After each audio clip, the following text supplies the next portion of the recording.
What's the most insulting benefit a job has offered you? Flexible work hours. Must be in office between 8 and 5, but you can show up even earlier or stay even later if you want. End up staying later. Decide to record actual work hours in the timesheet because it's only reasonable when they push so much damn work on me with a minimal timeline forcing me to stay late. Get told off the next day for putting too many hours in the timesheet. So, you need to work late, but don't actually say you work late. Always record your actual work hours. Years ago, I worked for a company where everyone on our team was asked to write down the hours they worked for the past 3 months. And they were all told to put 8 o'clock to 5. There were only 2 or 3 of us who refused to do that because we worked way longer than 8 o'clock to 5. Others worked longer than 8 o'clock to 5, but they were pressured to put only 8 to 5. And we had to go up the chain like 2 or 3 levels just to submit our paperwork that said, we worked more than 8 o'clock to 5. About a month later, the Department of Labor forced our company to pay everyone who recorded overtime on that paperwork. All those people that worked overtime but didn't record it didn't see a dime. Lesson learned. Always record your exact hours worked. Free water for the employee. Wow, thank you. Eurokami here. Is provision of drinking water not a legal requirement? OSHA regulations clearly state drinking water is available to all employees. So, yes, it's a legal requirement, not a perk. Didn't Texas just say that employers are not obligated to give employees a water break? Yup, and it was stuck down in court in less than 2 months as unconstitutional. Once worked at a place where the benefit was free access to the company gym, which was just a treadmill in a dark, windowless basement room. No thanks. I'll pass on the dungeon workout. I worked at a company that had the same benefit, only the women weren't allowed to use it because the owner was a man and didn't like it. I ruffled some feathers when I asked if that was legal, and why on earth did you even show me the gym on my tour the first day? A few months later, the gym was no longer for anyone except managers. And guess what?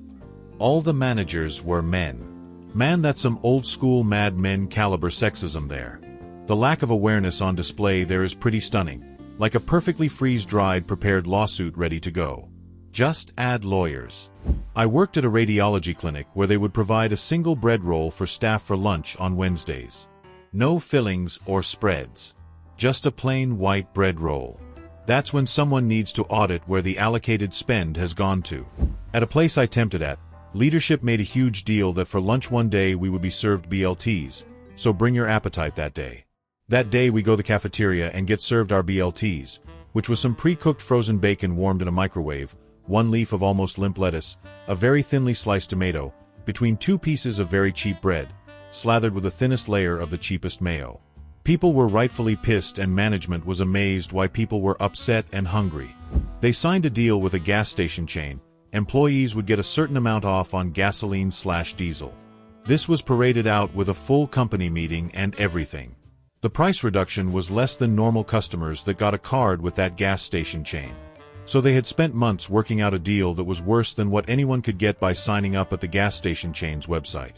I work at a gas station and get taxed on my paycheck for fuel points as a perk of the job. To be fair, it's a better rate than you get in the store. Just sucks for me because I can't drive. LOL. I just use my fuel points on customers that are struggling. You know, the people who put 1.79 on a pump and tell you they're just trying to get home. May as fucking well use them before they expire since I'm goddamn paying for it. From a person who has put $1.79 in gas into my tank and had an employee ring me up for $5. You're a gem. I think that sticks out to me most was the guy who only had a quarter.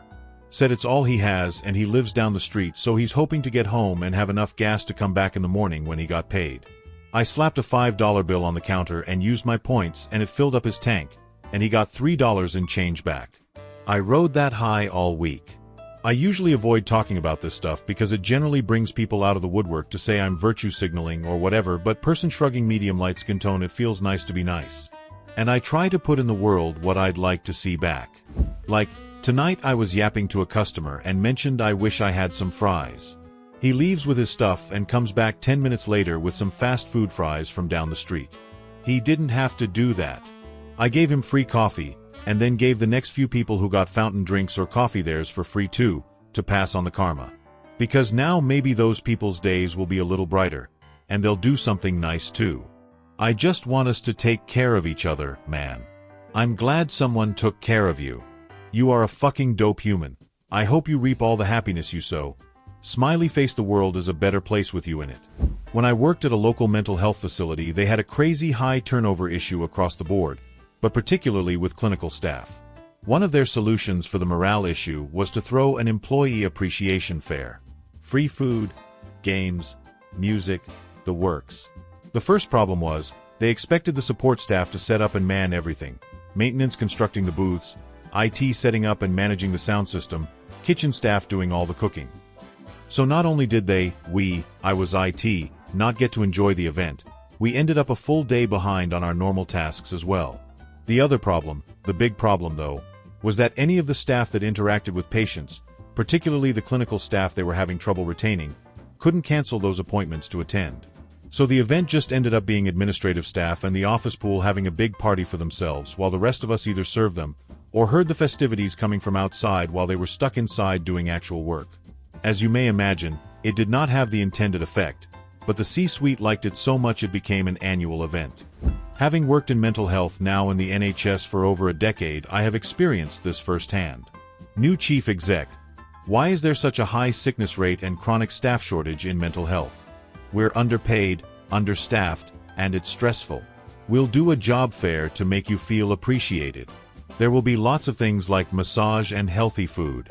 Oh cool. So we get the day to attend. No. How about an hour?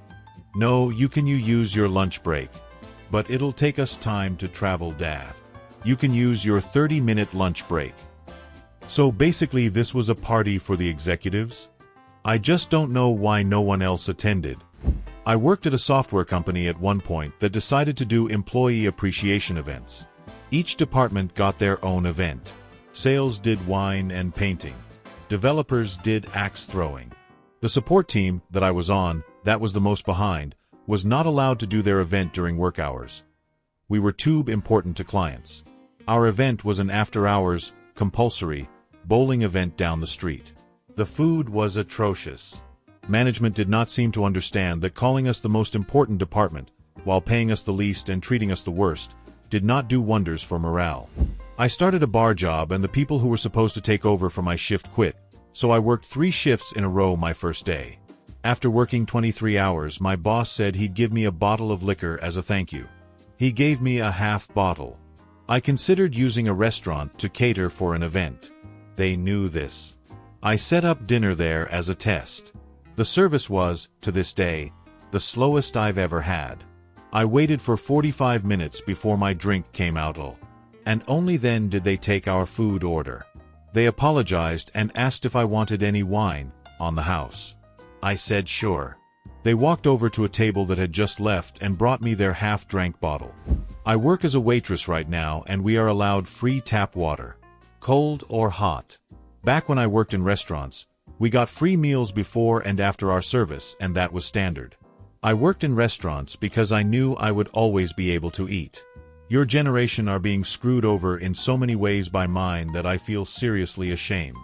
Worked at an Amazon warehouse and management told us we were the most efficient warehouse in the entire national system during peak on some metric and will be getting a prize soon. In February, someone writes on the suggestion board asking what that prize is going to be. They reply it's on its way now. The prize was that one of our Kivabots that delivers the shelves to our workstations will be autographed by Jeff Bezos. He never actually came to our warehouse, so they probably printed a sticker and put it on one of the machines. So every once in a while, we will get to see the Great One's signature on the robot that delivers us tasks. This feels so dystopian. They got a food truck to come out and park behind the building for us. They didn't pay for any of the food or consult us on the type of food we wanted. So basically the benefit was, you can pay for your lunch if you happen to like this food, but they hyped it up as some grand gesture. My medical clinic managers, morale boosters. Include food trucks, we have to pay our own way. Including a gourmet food truck with the average price of $50. A chili cook-off, employees have to bring everything in their own dime, buying a t-shirt so we can all match, yep, have to pay for. And we got our appreciation gift from the parent corp, a plastic cup with a card that said how much we matter. Reader, we do not feel appreciated. I was working at a shop and was actively pursuing a job as a teacher, which was not a surprise to anybody. I got the job with the understanding that when I finished my degree I'd be pursuing a teaching job. I needed to come in late one day due to an interview. Literally just needed to be an hour late. Boss said, "Go ahead and take an extra 15. I thought he was being nice. Turns out, dipping below 7 hours was what he needed to deny me a lunch break that day. That is awful. And what insulting advantage did your job offer you? Write in the comments. Also, do you want a second part? Thanks for watching. Subscribe. Bye.